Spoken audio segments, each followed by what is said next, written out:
Hi all, welcome to Entry Teaching Exams YouTube channel.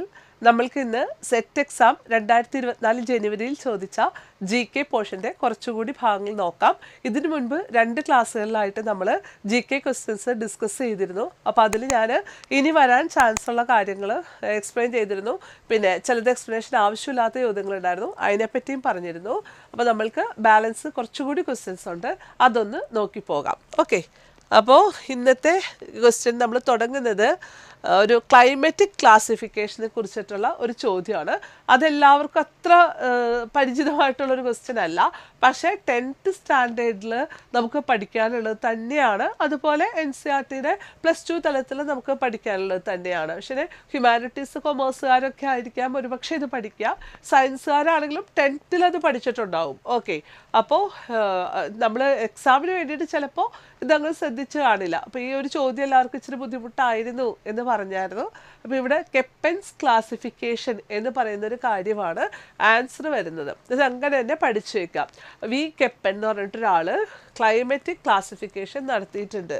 അത് വളരെ ഇപ്പം 1918 അത്രയൊക്കെ ബാക്കിലേക്കുള്ള ഒരു ക്ലാസിഫിക്കേഷനാണ്. അതിൻ്റെ മോഡിഫിക്കേഷൻ പലതും വന്നിട്ടുണ്ട്. പക്ഷേ അടിസ്ഥാനപരമായിട്ട് നമ്മളെപ്പോഴും ഉപയോഗിക്കുന്നത് എന്താണ്? കെപ്പൻസ് ക്ലാസിഫിക്കേഷൻ ഓഫ് ക്ലൈമറ്റ് ആണ് ഉപയോഗിക്കുന്നത്. അപ്പോൾ ഒരു 5ഓളം ക്ലാസിഫിക്കേഷൻസ് മെയിൻലി അദ്ദേഹം ചെയ്തിട്ടുണ്ട്. പിന്നെ അതിൻ്റെ ഉപവർഗങ്ങളും ചെയ്തിട്ടുണ്ട്. അപ്പം അതിൽ നിങ്ങൾ എന്ത് ചെയ്താൽ മതി, KOEPPEN ഈ ഒരു കെപ്പൻസ് ക്ലാസിഫിക്കേഷൻ, ഇതൊരാളുടെ പേരാണ്. വി കെപ്പൻ എന്ന് പറഞ്ഞിട്ട് ഒരാളാണ്, അയാളുടെ പേരാണ്. അപ്പം അയാളുടെ പേരിലാണ് അദ്ദേഹം കൊണ്ടുവന്ന വേൾഡ് ക്ലൈമറ്റിൻ്റെ ക്ലാസിഫിക്കേഷൻ അറിയപ്പെടുന്നത്. ക്ലിയർ? അപ്പോൾ അതാദ്യം ബൈ ഹാർട്ട് ചെയ്ത് വെക്കുക. ഇത് അങ്ങനെ അങ്ങ് ചോദിക്കാറുള്ള ചോദ്യമല്ല. So there is a chance of repetition. അപ്പോൾ നമുക്ക് 1 മാർക്ക് അടുത്ത തവണ കളയാതെ മേടിച്ചെടുക്കാം. 1 മാർക്ക് എന്ന് വെച്ചാൽ ആ അലോട്ടഡ് മാർക്ക് അടുത്ത തവണ നമുക്ക് കളയാതെ വാങ്ങിച്ചെടുക്കാം. അപ്പോൾ വി കെപ്പൻ ഒരു എന്താണ്, വെജിറ്റേഷനും ക്ലൈമറ്റും തമ്മിലുള്ള ഒരു ക്ലോസ് റിലേഷൻഷിപ്പ് പണ്ടേ കാലം തന്നെ മനസ്സിലാക്കുകയാണ്. അപ്പോൾ അതിനെ ബേസ് ചെയ്തിട്ടാണ് അദ്ദേഹം എന്ത് ചെയ്തത്, ക്ലാസിഫിക്കേഷൻ ഓഫ് ക്ലൈമറ്റ് ചെയ്തിട്ടുള്ളത്.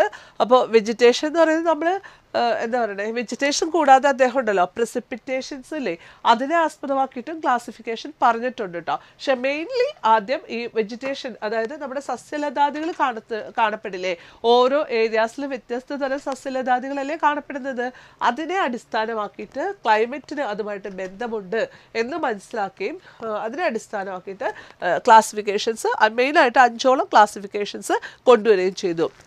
ട്രോപ്പിക്കൽ, ക്യാപിറ്റൽ ലെറ്റർ A ഉപയോഗിച്ചിട്ട് ട്രോപ്പിക്കൽ കാലാവസ്ഥ, ഉഷ്ണമേഖല കാലാവസ്ഥ. B ഡ്രൈ ഡ്രൈ ആയിട്ടുള്ള കാലാവസ്ഥ. C ടെമ്പറേറ്റ് കാലാവസ്ഥ, മിതോഷ്ണമായിട്ടുള്ളത്. D കോണ്ടിനെൻ്റൽ കാലാവസ്ഥകൾ. പിന്നെ ഈ പോളാർ ധ്രുവ പ്രദേശങ്ങളിലുള്ള കാലാവസ്ഥ. പിന്നെ ഒരു കാര്യം മനസ്സിലാക്കുക, ഈ ABCDE എന്നുള്ള ഈ ഒരു ക്ലാസിഫിക്കേഷനാണ് മെയിൻ ആയിട്ടുള്ളത്. ഇതിന് സബ് ക്ലാസിഫിക്കേഷൻസും ഒരുപാട് ഉണ്ട്, അല്ലെങ്കിൽ കുറച്ചും കൂടി ക്ലാസിഫിക്കേഷൻസ് അതിനകത്ത് വരുന്നുണ്ട്. പക്ഷേ ഈ ഒരു പോയിന്റ് മനസ്സിലാക്കുക, ഇത്രയും മനസ്സിലാക്കിയാൽ മതി. വെജിറ്റേഷൻ, ഈ ലോകത്ത് കാണപ്പെടുന്ന സസ്യലതാദികൾ, അതിപ്പോൾ പോളാർ റീജിയനിലാണെങ്കിൽ കാണപ്പെടുന്നത്, അല്ലെങ്കിൽ ട്രോപ്പിക്കൽ റീജിയനിൽ കാണപ്പെടുന്നത്, ഡ്രൈ ഒരു ഡെസേർട്ട് ഏരിയാസിൽ കാണപ്പെടുന്നത്, ഇതിനൊക്കെ കുറേ സിമിലാരിറ്റീസ് ഉണ്ടാവും. ഒരേപോലത്തെ കാലാവസ്ഥയുള്ള സ്ഥലങ്ങളിലുള്ള വെജിറ്റേഷൻസ് ഏകദേശം എങ്ങനെയായിരിക്കും, ഒരുപോലെ ആയിരിക്കും ഉണ്ടാവാം. അപ്പോൾ ആ ഒരു രീതിയിൽ ABCD അല്ലെങ്കിൽ ഈ വരെയുള്ള ക്ലാസിഫിക്കേഷൻ ആഡ് ചെയ്തു, കെപ്പൻ എന്ന് പറയുന്ന വ്യക്തി ചെയ്തിട്ടുണ്ട്. അപ്പോൾ അത് എഴുതിയെടുത്ത് പഠിക്കുക കേട്ടോ. First planned eco tourism destination in India. അപ്പോൾ ഇന്ത്യയിലെ എക്കോ ടൂറിസം ഡെസ്റ്റിനേഷനിൽ ഏറ്റവും ആദ്യമായിട്ട് പർപ്പസ്ഫുള്ളി ഒരു എക്കോ ടൂറിസം എന്നുള്ള രീതിയിൽ ഉണ്ടാക്കിയെടുത്ത് ഓപ്പൺ ചെയ്ത ഇത് ഏതാണെന്നാണ് ചോദ്യം. നമ്മുടെ കേരളത്തിലാണത്. തെന്മല എക്കോ ടൂറിസം എന്ന് പറയുന്നതാണ് ഈ പറയുന്ന ചോദ്യത്തിൻ്റെ ആൻസർ. ഇപ്പോൾ തെന്മല എക്കോ ടൂറിസം എവിടെയാണ് നിലനിൽക്കുന്നത്? കൊല്ലത്താണ്.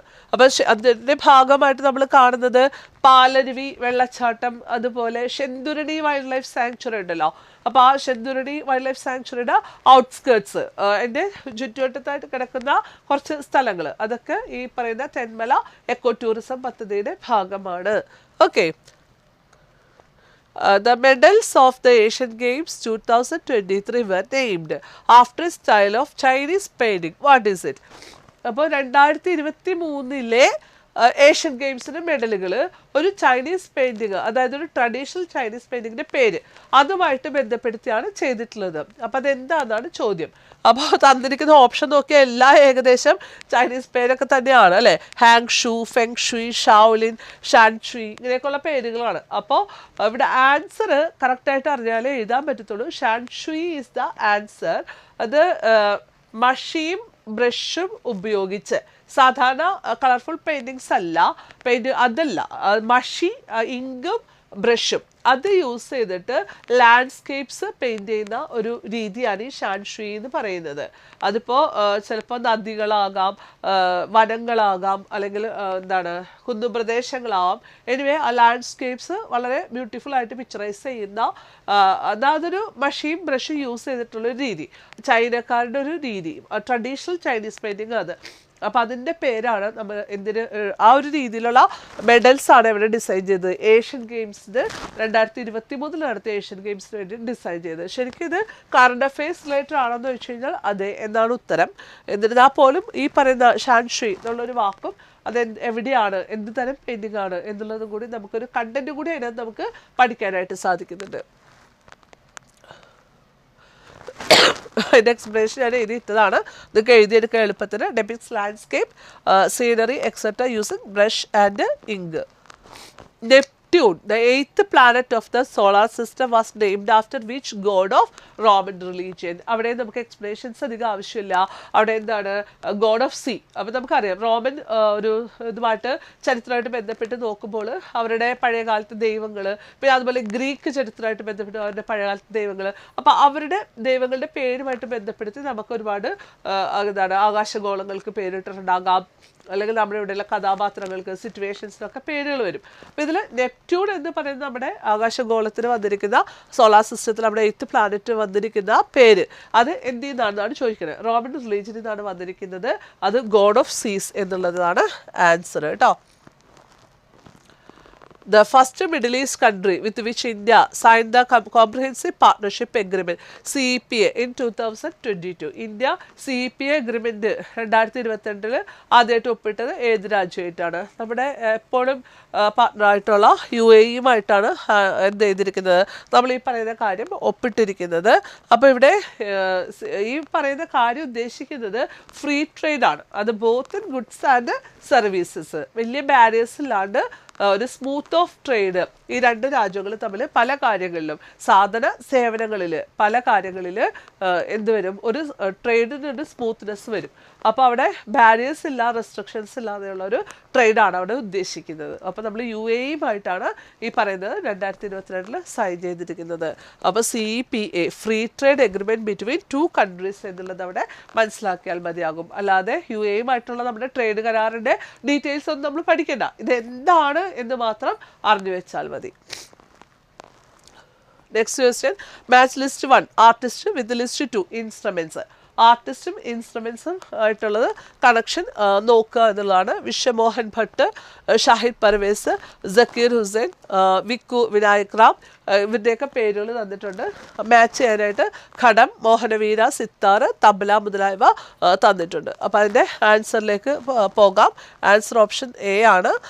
A2 B3 C4 D1 എന്നുള്ളതാണ്. ഇത് ഈ പറഞ്ഞ പോലെ തന്നെ മുൻപെടുത്തപ്പോൾ ഞാൻ പറഞ്ഞിട്ടുണ്ട്, ഇത്തരം maths following questions books and authors തരാം, ഇൻസ്റ്റിറ്റ്യൂഷൻസ് അതിൻ്റെ ലൊക്കേഷൻസ് തരാം, അതേപോലെ തന്നെ ഫിലിംസ് തന്നിട്ട് അതിൻ്റെ ഡയറക്ടേഴ്സ് തരാറുണ്ട്. അതുപോലെ ഇതുപോലെ ഇൻസ്ട്രുമെൻസും അതുപോലെ അത് യൂസ് ചെയ്യുന്ന ആൾക്കാരും പ്രശസ്തരായ ആളുകൾ, അതുപോലെ പഴയ കാലത്തെ ഇന്ത്യയുമായിട്ട് ബന്ധപ്പെട്ട പുസ്തകം അത് എഴുതിയ ആൾക്കാർ, ഇതൊക്കെയാണ് യൂഷ്വലി ക്വസ്റ്റ്യൻ പേപ്പറിൽ വരാറുള്ളത്.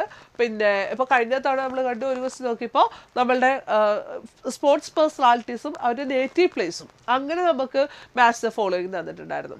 അപ്പോൾ ഇതിപ്പോൾ നമ്മൾക്ക് ഓപ്ഷൻ A അവിടെ ആൻസർ വന്നു. പിന്നെ സക്കീർ ഹുസൈൻ തബലയുമായിട്ട് ബന്ധപ്പെട്ട് കിടക്കുന്ന ഏറ്റവും എമിനൻറ്റ് പേഴ്സണാലിറ്റി ആയതുകൊണ്ട് തന്നെ നമുക്കിവിടെ ഓപ്ഷൻ കണ്ടുപിടിക്കാൻ എളുപ്പമാണ്. ശ്രദ്ധിച്ചു നോക്കിയേ, കാരണം മറ്റുള്ള ഓപ്ഷനിലൊന്നും അത് വന്നിട്ടില്ല, ഒക്കെ തെറ്റാണ്. പക്ഷേ ഇവിടെ C4 സക്കീർ ഹുസൈൻ തബ്ല എന്നുള്ളത് ഈ ഒരൊറ്റ ഓപ്ഷനിൽ തന്നിട്ടുള്ളൂ. അപ്പോൾ നമുക്ക് എല്ലാവർക്കും കോമൺലി അറിയാവുന്നൊരു പോയിൻ്റ് ആണ്. അപ്പോൾ അത് വെച്ച് കണക്ട് ചെയ്യുകയാണെങ്കിൽ പെട്ടെന്ന് തന്നെ നമുക്ക് ഈ ആൻസറിലേക്ക് എത്താൻ പറ്റുമായിരുന്നു. ഓക്കെ, അപ്പോൾ ബാലൻസ് ഇതുപോലെ തന്നെ കണക്ട് ചെയ്ത് പഠിച്ചെടുക്കുക. which of the following states one nation one standard with a view to ensuring national standards and quality? അപ്പോൾ ഇതിൽ താഴെ തന്നിരിക്കുന്ന സ്കീംസിൽ നിന്ന് ഏതാണ് വൺ നേഷൻ വൺ സ്റ്റാൻഡേർഡ് എന്ന് പറഞ്ഞിരിക്കുന്നത്? ഇതാണ് ചോദിച്ചിരിക്കുന്നത്. അപ്പോൾ ഇതിൻ്റെ ആൻസർ എന്ന് പറയുന്നത് ഇവിടെ കുറച്ച് തന്നിട്ടുണ്ട് options. National policy on skill development and entrepreneurship, national education policy അതായത് NEP, national institution for transforming India, പ്രധാനമന്ത്രി ജൻധൻ യോജന. ഇത്രയും കാര്യങ്ങൾ അവിടെ തന്നിട്ടുണ്ട്. അപ്പോൾ ഇതിൽ ആൻസർ ഓപ്ഷൻ എ ആണ്, NPSDE എന്ന് പറയുന്നതാണ്. 2015 വന്നിട്ടുള്ള സ്കീമാണ്. ഇത് ഓൾറെഡി സ്കിൽ ഡെവലപ്മെൻറ്റുമായിട്ട് ബന്ധപ്പെടുത്തി 2009 തുടങ്ങി കേന്ദ്ര സർക്കാർ ഒരു പദ്ധതി നടത്തുന്നുണ്ടായിരുന്നു. അതിൻ്റെ ഒന്നും കൂടി റിവൈസ് ചെയ്ത് നോക്കുന്ന ഒരു പദ്ധതിയായിരുന്നു ഈ NPSDE 2015 എന്ന് പറയുന്നത്. അപ്പോൾ യൂത്തിന് സ്കില്ല് ഡെവലപ്പ് ചെയ്യുക, ഓൾറെഡി എംപ്ലോയിഡ് ആയിട്ടുള്ള ആൾക്കാരുടെ സ്കില്ല് ഡെവലപ്പ് ചെയ്യുക, അതാണ് അവിടെ ഉദ്ദേശിച്ചിട്ടുള്ളൂ ആ പദ്ധതിയും കൊണ്ട്. പിന്നെ നാഷണൽ എഡ്യൂക്കേഷൻ പോളിസി നമുക്കറിയാം 2020. അപ്പോൾ സെറ്റ് എക്സാം എന്ന് പറയുമ്പോൾ ഒരു ടീച്ചിങ് എക്സാമാണ് അല്ലേ, അതിന് വേണ്ടിയിട്ടുള്ള ക്വാളിഫിക്കേഷൻ ആയിട്ടുള്ള എക്സാമാണ്. അപ്പോൾ എഡ്യൂക്കേഷൻ പോളിസി ന്യൂ എഡ്യൂക്കേഷൻ പോളിസിയാണ് 2020 വന്നേക്കണം. അതുപോലെ അത് കൂടാതെ അപ്പോൾ 5+3+3+4 പാറ്റേൺ എന്നുള്ളത്. അപ്പോൾ അതിന് മുമ്പ് വന്നേക്കണ എഡ്യൂക്കേഷണൽ കമ്മിറ്റീസ്, അവരുടെ പോളിസീസ്, ഇതെല്ലാം തന്നെ നമ്മൾ ബൈ ഹാർട്ട് ചെയ്ത് പോകേണ്ടതാണ്. നമുക്ക് ഇമ്പോർട്ടൻ്റ് ആയിട്ടുള്ള കണ്ടന്റ് ആണത്. National institution for transforming India, NITI Aayog, ഇതും കോമ്പറ്റേറ്റീവ് എക്സാംസിന് ഏതിന് പോയാൽ തന്നെയും ഈ നീതി ആയോഗ് ഒരു ഷുവർ ക്വസ്റ്റ്യൻ ആണ്. 2015 വന്ന NITI Aayog planning commission replace വന്നേക്കുന്ന ഒരു അഡ്വൈസറി ബോഡിയാണ്. അപ്പോൾ പ്ലാനിംഗ് കമ്മീഷന് പകരമായിട്ട് വന്നേക്കുന്ന ഒരു സ്ഥാപനമാണ് എന്ത്?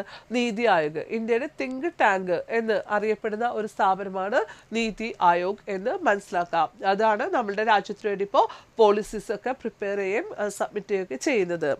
ഇനി പ്രധാനമന്ത്രി ജൻധൻ യോജന എന്ന് പറയുമ്പോൾ അവിടെ PMJDY 2015 ഇത് ബാങ്കിങ് റിലേറ്റഡ് ആയിട്ടുള്ളൊരു പോയിന്റാണ്. ജൻധൻ യോജന എല്ലാവർക്കും സീറോ ബാലൻസിൽ പൊതുമേഖലാ ബാങ്കുകളിൽ അക്കൗണ്ട് സ്റ്റാർട്ട് ചെയ്യാൻ പറ്റുന്ന ഒരു പദ്ധതിയായിരുന്നു പ്രധാനമന്ത്രി ജൻധൻ യോജന. അപ്പോൾ മിക്കവാറും പരീക്ഷകൾക്കൊക്കെ ഇത് റിപ്പീറ്റ് ചെയ്യുന്നൊരു മേഖലയുമാണ്. Which of the following statements regarding performing arts of Kerala is incorrect? അപ്പോൾ ഇതിൽ കേരളത്തിനകത്തുള്ള ഓരോ ഡാൻസ് ഫോംസ് ആണ് തന്നിരിക്കുന്നത്. അപ്പോൾ അതിനെപ്പറ്റി ഓരോ സ്റ്റേറ്റ്മെൻറ്റ്. അപ്പോൾ അതിൽ ഏതാണ് തെറ്റ് എന്നാണ് ചോദിച്ചേക്കുന്നത്. പടയണി, ഭദ്രകാളി എന്ന ഗോഡസിനെ പ്രകീർത്തിക്കുന്ന അല്ലെങ്കിൽ അതിനു വേണ്ടി നടത്തുന്ന ഒരു റിച്വലാണ്, അത് ശരിയാണ്. Kummattikali falls into the category of non ritualistic magical art forms of Kerala. അതൊരു മാജിക്കൽ ആർട്ട് ഫോം അല്ല കുമ്മാട്ടിക്കളി. അതെന്താണ്?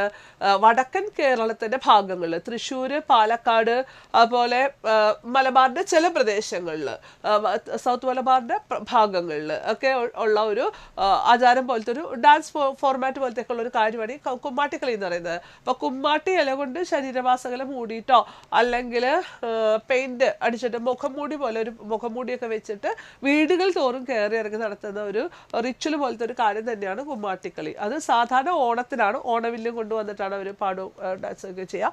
അല്ലാന്നുണ്ടെങ്കിൽ മകരം കുംഭം മാസങ്ങളിൽ കൃഷിയുമായിട്ട് ബന്ധപ്പെടുത്തിയ ആചാരമില്ലേ, അതുമായിട്ട് ബന്ധപ്പെടുത്തിയാണ് ഈ കുമ്മാട്ടിക്കളി നമ്മൾ കാണാറുള്ളത്. അപ്പോൾ നമ്മൾ കോമൺ പീപ്പിളും അതിൻ്റെ ഭാഗമായിട്ട് അവരോടൊപ്പം പങ്കുചേരാറും ഉണ്ട്. പക്ഷെ വേഷവും കാര്യങ്ങളൊക്കെ പ്രത്യേകതയൊക്കെയുള്ളതാണ്. അപ്പോൾ അതുകൊണ്ട് ഈ ഇതാണ് ഇവിടെ തെറ്റ് വരുന്നത്. ഓപ്ഷൻ ബി ആണ് ഇവിടെ തെറ്റായിട്ടുള്ളത്. പിന്നെ ബാക്കിയൊക്കെ റൈറ്റാണ്. മോഹിനിയാട്ടം അത് നാട്യശാസ്ത്രത്തിൽ അതിനെക്കുറിച്ച് പരാമർശമുള്ളതാണ്. ബേസ് അവിടെ നിന്നാണ്. മിഴാവ് കൂടിയാട്ടത്തിലെ ഏറ്റവും പ്രധാനപ്പെട്ട ഉപകരണം മിഴാവാണെന്നാണ് പറഞ്ഞത്. ഇപ്പോൾ കൂടിയാട്ടം യുനെസ്കോ പൈതൃക പട്ടികയിൽ പെട്ടിട്ടുള്ള ഒരു കാര്യമാണ്. അപ്പോൾ അതുകൊണ്ട് അതിനെപ്പറ്റി നമ്മൾ അറിഞ്ഞിരിക്കേണ്ടതാണല്ലോ. അപ്പോൾ ഇവിടെ ആൻസർ വരുന്നത് ഓപ്ഷൻ ബി ആണ്. ഈ ഓരോ സെൻറ്റൻസും വ്യക്തമായിട്ട് ഇത് തന്നെ പഠിച്ചു വയ്ക്കാം. ഓരോന്നിനെക്കുറിച്ച് ഡീറ്റെയിൽ ആയിട്ട് പഠിക്കണം. Traditional art forms of Kerala detail ആയിട്ട് പഠിക്കാനുള്ളതാണ്. റിച്വൽസ്, ആർട്ട് ഫോംസ്, ഓരോ ജില്ലകളിലും നിലവിലിരിക്കുന്ന രീതികൾ, അതൊക്കെ പഠിക്കേണ്ടതാണ്. അപ്പോൾ അതിൻ്റെ ഭാഗമായിട്ടുള്ള കുറച്ച് സെൻറ്റൻസുകളാണ് ഇത്. ആ എക്സ്പ്ലനേഷൻ ഞാൻ എഴുതിയിരിക്കുന്നതാണ് സ്ലൈഡിനകത്ത്. ഡ്യൂറിങ് ഓണം ഓർ ഡ്യൂറിങ് മകരം കുംഭം months part of agriculture seasons ആയിട്ട് ഇത് പെർഫോം ചെയ്യാറുണ്ട്. കളർഫുൾ മാസ്ക് ഡാൻസ് ഫോമാണ്. മുഖത്തൊരു മുഖംമൂടിയൊക്കെ വെച്ചിട്ടുണ്ടാവും ഇവർ. തൃശ്ശൂർ, പാലക്കാട് അല്ലെങ്കിൽ സൗത്ത് മലബാറിൻ്റെ ഭാഗങ്ങളിലൊക്കെ ഇത് പെർഫോം ചെയ്യാറുണ്ട്. അടുത്ത ചോദ്യം. The agitation of the Joint Political Congress constituted by the Christian, Ezhava and the Muslim groups against the constitution reforms of 1932 is known in Travancore history as. വല്ലാത്തൊരു ചോദ്യമാണ് അല്ലേ, ഭയങ്കര എളുപ്പമുള്ളൊരു ക്വസ്റ്റ്യൻ ആണ്. പക്ഷെ ചിലരൊന്നും എഴുതിയില്ലെന്ന് തോന്നുന്നു. Khilafat movement, Swadeshi movement, non cooperation movement, abstention movement. ഇതെന്താ പ്രശ്നം എന്നറിയാമോ? നമ്മൾ പഠിക്കുന്ന 1932 നിവർത്തന പ്രക്ഷോഭം എന്ന് പറയുന്നത് തന്നെയാണ് ഇവിടെ ചോദിച്ചിരിക്കുന്നത്. ആ നിവർത്തന പ്രക്ഷോഭ എന്നതിന് പകരം ഇവിടെ ആബ്സ്റ്റൻഷൻ മൂവ്മെന്റ് എന്നാണ് എഴുതിയിരിക്കുന്നത്, അത്രയേ ഉള്ളൂ. അപ്പോൾ ആബ്സ്റ്റൻഷൻ മൂവ്മെന്റ് എന്ന് പറഞ്ഞാലും നിവർത്തന അജിറ്റേഷൻ എന്ന് പറഞ്ഞാലും രണ്ടും എന്ത് തന്നെയാ, സെയിം തന്നെയാണ്, ഒരേ കാര്യം തന്നെയാണ്.